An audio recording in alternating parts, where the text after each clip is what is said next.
சரி ஓகேண்ணா. இப்போ ஒரு மாடு பார்க்கும்போது இது உங்களுக்கு ஓகேவா இருக்குது, இது நீங்கள் எடுத்துக்கன்னு சொல்கிறாங்களா, இல்லை உங்களுக்கு கேட்குறாங்களா இந்த மாடு எதுவுமே வேணாமான்னு? எங்களுக்கு சஜஷன் கேட்டு தான் சொல்றாரு. உங்களுக்கு பிடிச்சிருக்கா அவரு இது சொல்றாரு, கருத்து சொல்றாரு, இது நல்லா இருக்கும் அப்படின்னு சொல்றாரு. அப்புறம் அதுக்கு பிடிச்சதான் அப்ப நாங்க எடுத்துக்கிறோம்.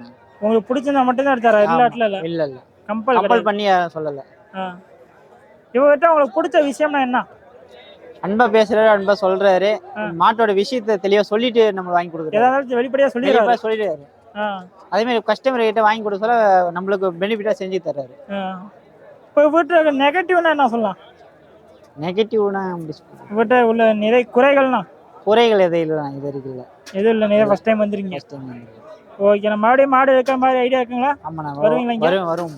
ஓகே. நீங்கள் ஃபார்ம் வச்சுருக்கீங்களா வீட்டில்? இல்லை, இது இப்போ ஒரு 10 மாடு ஒன்று ஒரு 5 மாடு வாங்குவோம். இது இப்போ பார்த்துங்க மறுபடியும். சரி ஓகே, நன்றிங்க. நல்லபடியாக வச்சு வாழ்த்துங்க. Okay, thank you sir.